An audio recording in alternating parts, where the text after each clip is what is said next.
Oke, assalamualaikum warahmatullahi wabarakatuh. Halo di sana dimanapun Anda berada. Hari ini kita berkesempatan secara eksklusif hadir di kediaman Pak Supratman yang tidak lain mungkin di sana sudah tidak asing dengan wajah Pak Supratman, yaitu beliau merupakan mantan Kapolda Bengkulu dan sekaligus mantan pimpinan atau komisaris Bank Bengkulu. Dan saat ini kita berkesempatan untuk ngobrol santai, ngopi pagi di kediaman beliau. Bang, apa kabar Bang? Alhamdulillah. Sehat, ya? Inilah Haji Nawaf Izin. Alhamdulillah. Sehat. Walaupun agak-agak nyiurik.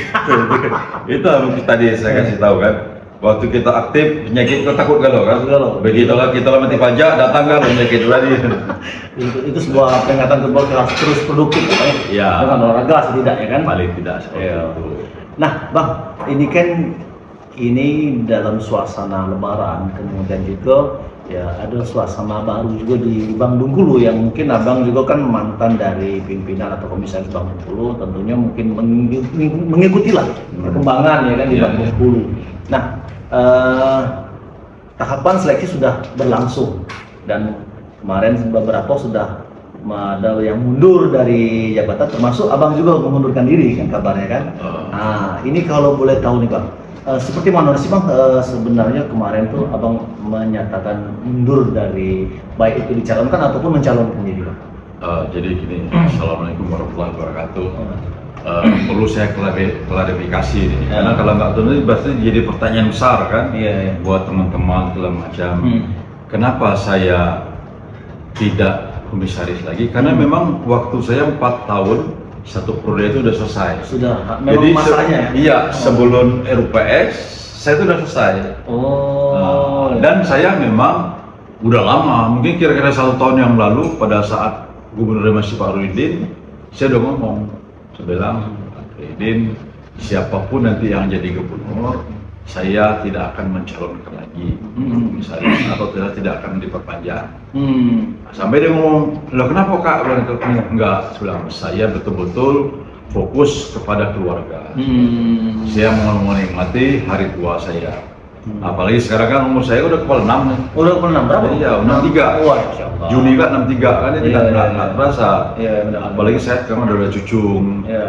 Jadi saya bolak-balik aja Bandung, Bengkulu, ya cucung. Jadi itu karena saya ya hidup saya pikir Cukup, pada ya? saat sebelum komisaris saya udah hampir 40 tahun kan berkecimpung di kepolisian, Iya. tingkat stres saya ya tinggi sekali Tinggi, kan. benar. Kita sampai jam 2 pagi juga masih ada Kegiatan. handphone kegiatan, Iya, iya, iya. ditambah lagi komisaris. Nah ini makanya supaya sana pemilih jangan salah Salah tafsir lah. tafsir nanti. Persepsi, Oh karena ya? misalnya karena saya tidak mau lagi karena gubernur Pak Helmi enggak. Enggak. Bagi saya nggak ada korelasi. Iya. Siapapun bagi saya nggak ada masalah. Dan memang saya betul-betul pengen menikmati hari tua saya. Nah kemudian yang kedua yang tadi yang dikatakan oleh Jamal tadi menyebut masalah Bang Bengkulu sekarang lagi tahapan seleksi. Saya pikir itu memang harus dilakukan. Benar.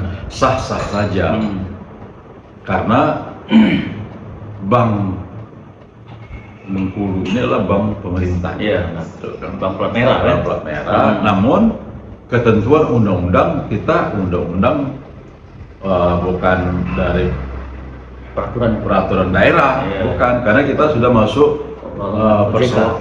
jadi kita harus ada undang-undang itu, ada masuk undang-undang BI, ada undang-undang OJK, apalagi OJK ibaratnya uang 1 sen pun harus kita pertanggungjawabkan. Iya. Jadi nggak bisa kita asal-asal seenak, kita nggak bisa. Dan saya pikir juga bank daerah yang sampai saat ini perusahaan yang tidak pernah rugi, Iya. ya kalau di Bengkulu ya Bank Bengkulu itu. Bengkulu ya. Walaupun untung kita mungkin sedikit, karena memang ya Untung, ya? ya untung, tetap Iya. untung. Itu kan nggak ada ceritanya rugi itu, Iya, untung. iya. Hanya mungkin untung kita mungkin tidak terlalu banyak. Iya, iya. Itu kan karena ya kapasitas daripada Bank Bengkulu juga Bengkulu juga banyak saingan-saingan kita yang lain. Artinya kan dengan tahapan seleksi yang sekarang dilakukan, artinya menuntut bahwa Bank Bengkulu harus untung besar ya kan Bang? Iya. Meskipun bank kecil tapi Iya. bukan tidak mungkin bisa menerap untung besar Bisa, ya. bisa. Tapi tadi dengan SDM yang benar mumpuni, Betul. yang profesional, yang punya dedikasi dan kompetensi yang tinggi Iya, Bang ya. saya pikir sah-sah saja siapa itu yang kalau kata orang awam mengatakan oh KKN, bukan KKN. Iya. Gitu kan. Selagi kompetisinya mungkin bagus, Memenuhi ya. memenuhi, kenapa tidak kan? Benar. Daripada kita ngambil kucing dalam karung, Benar. istilahnya kan. Iya. Nah seperti itu, jadi boleh-boleh saja, yang penting sesuai aturan dengan aturan yang ada dan aturan kompetensi, ya? iya kompetensi dan aturan kita ini ya aturan dari OJK, aturan dari BI, dan itu Iya. selama yang selama ini memang yang harus kita patuhi. Saya pikir juga apa yang dilakukan oleh pemerintah sekarang saya pikir sah-sah saja. Iya. Ya nggak ada masalah kan, demi untuk kemajuan dari Bengkulu. Nah, sebenarnya kalau Abang melihat Bang, tantangan Bang Bengkulu ke depan seperti apa nih Bang? Apalagi kan dengan dinamika kondisi ekonomi global, kemudian hal-hal yang mungkin tidak baik-baik saja. Ini apa tantangan Bang Bengkulu harusnya yang harus Saya diantisipasi? rasa banyak ini ya, apalagi sekarang untuk perusahaan, untuk anggaran itu anggaran daerah juga bukan dipotong ya, Iya. ibaratnya dalam efisiensi sekarang itu kan banyak kan, jadi memang kita harus jeli dalam arti kata perusahaan daerah ini, itu kan bank ini betul-betul Efektif nggak? efektif, karena saingannya juga, kompetitornya juga banyak dari bank-bank yang lain, karena bank-bank lain juga akan seperti itu. Benar. Jadi kita tidak bisa ibarat jauh dekat, kalau kita naik angkot sama saja nggak bisa sekarang itu. Percepatan inovasi. Iya, inovasi kita seperti apa? Ya, saya tidak mengatakan bahwa di dulu Pak Beni dulu bagus dia, anak muda kan. Iya. Secara untuk spesialisasi, karena beliau memang orang bank kan. Iya. Nah, jadi banyak yang dia lakukan terobosan itu. Ya tinggal untuk melanjutkan. Ya. Mungkin ya namanya manusia pasti ada kekurangan dan kelebihan kan ya. Ya kekurangannya itu jadi pengalaman buat pengurus yang baru supaya tidak dilakukan. Ya, Misalnya ya. itu aja. Saya bagus. Tuh. Artinya makin banyak ya tantangan Bang Bengkulu ke depan. Iya, ke depan Artinya ini mungkin. harus dicermati juga bagi bakal calon yang mencalonkan diri Bang ya. Betul. Harus bisa memahami situasi, Dan kondisi. sekarang juga mencalonkan juga betul-betul tidak bisa kita asal mencalonkan, karena kita juga akan nanti akan di fit or protes oleh OJK. Ya kalau memang kita tidak mampu pasti gugur. Oh, di situ ya. Iya. Oh. Karena proses kita seperti itu. Kalau setelah dari OJK mengatakan oke, memenuhi persyaratan untuk menjadi direksi atau komisaris, baru nanti nama orang itu kita bawa ke RPS untuk ditetapkan. Oh. Kalau nggak bisa. Oh, jadi fit on protes ini adalah jalan terakhir lah ya. Iya, jalan terakhir. Untuk bagi bakal calon itu lolos atau tidak ya Bang. Betul. Dan itu tidak main-main ibaratnya Iya. kan.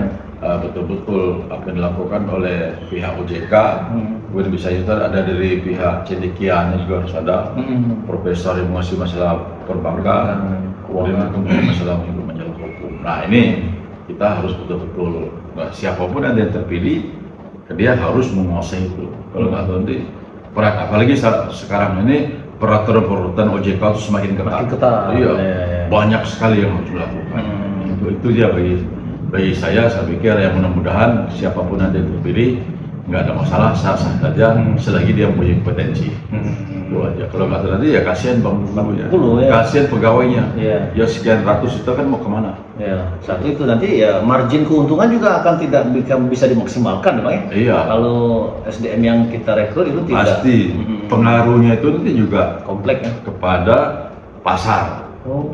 Pasar itu ya di masyarakat Bengkulu. Dia akan melihat nanti kan bagaimana pelayanan Bang Bengkulu seperti apa, fasilitas di Bang Bengkulu seperti apa. Nah, kalau itu tidak memenuhi persyaratan, mereka akan lari ke bank lain. Nah ini tantangannya Bang. Betul. Kecuali memang kita nggak ada saingan kan. Nah, itu yang harus kita cermati, harus kita lakukan dalam waktu dekat ini. Iya. Artinya kan dengan proses tahap sekarang ini ya tinggal lagi peran para pemegang saham ini mau dibawa kemana Bang Bengkulu? Mau dibawa maju atau mau dibawa jalan di tempat, itu tergantung para pemegang saham ya. Atau mundur. Nah ini tinggal lagi soal pilihan. Nah, artinya sebuah pilihan itu akan melahirkan konsekuensi, baik ataupun buruk Bang ya. Ya betul. Tapi ya kalau saya berpikiran positif saja. Ya. Jadi Pak Gubernur dan pemegang saham yang lainnya pasti akan membawa Bang Bengkulu ini ke depan yang akan semakin maju dan tumbuh sesuai dengan jargonnya. maju dan Maju dan tumbuh. Nah, itu. Oke, nah itu ada sana obrolan kita dengan Pak Supratman. Tapi terakhir nih Bang ya, terakhir ya. Kira-kira setelah memutuskan diri untuk pensiun total ya kan dari aktivitas formal, ya kan aktivitas formal itu selain ngasuh cucu apa lagi Bang kesibukan pengen?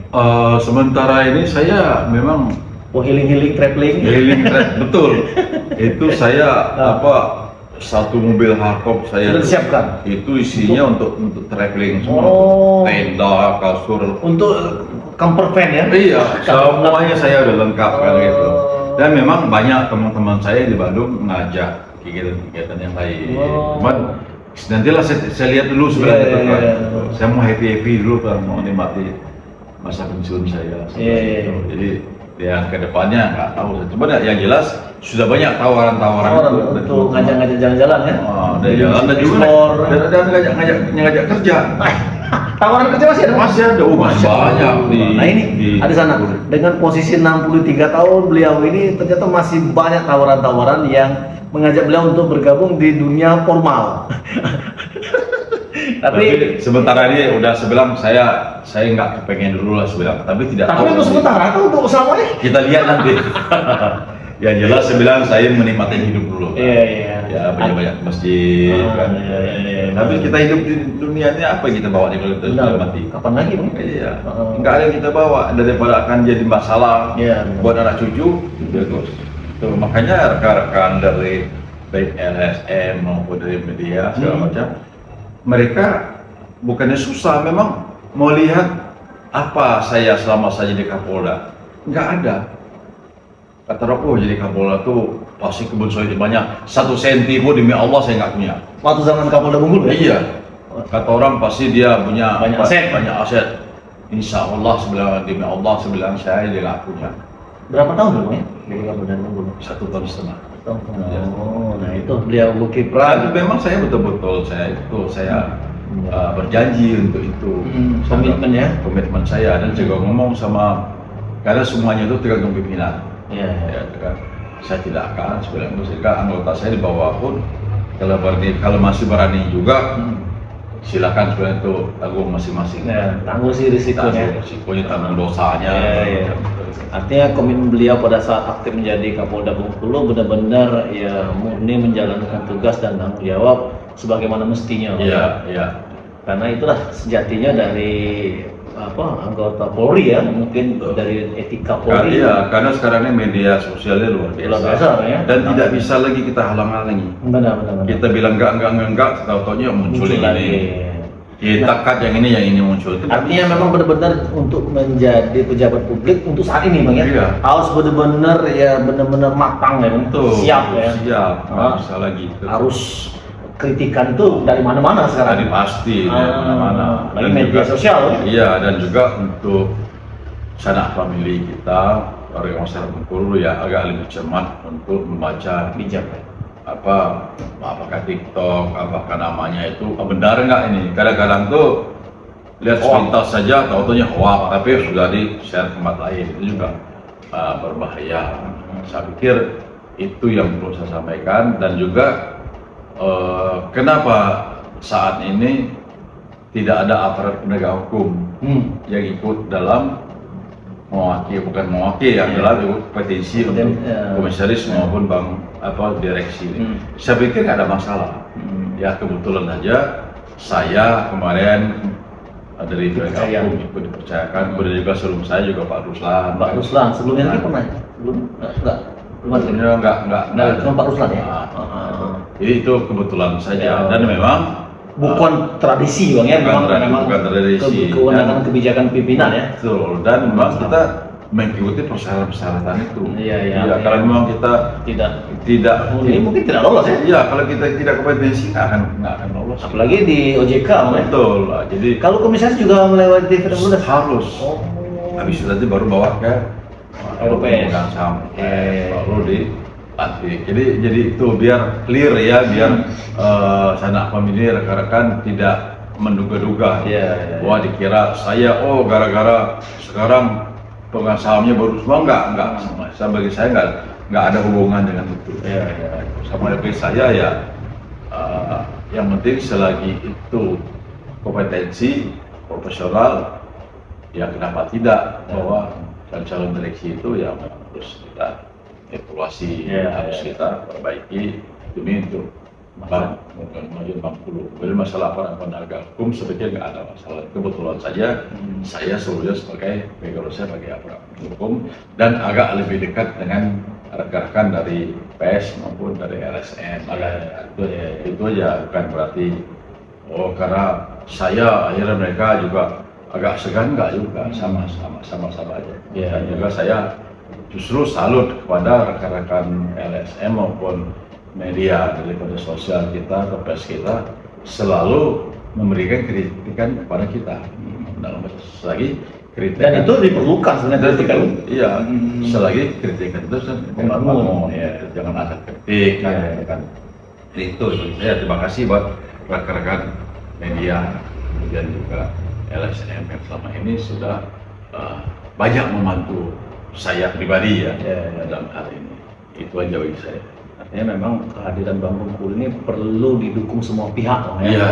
Karena Bank Bengkulu ya sebagai bank daerah ya siapa lagi kalau bukan masyarakat Bengkulu. Betul, kalau nggak kita siapa lagi? Itu kan sebenarnya luar ya. Betul. Saya ingat itu kayak Bang Bali gitu. Itu gubernurnya luar biasa. Jadi sampai ditanyain sama dia, kalau ketemu orang, kamu udah buka rekening Bank Bali belum? Sampai digituin.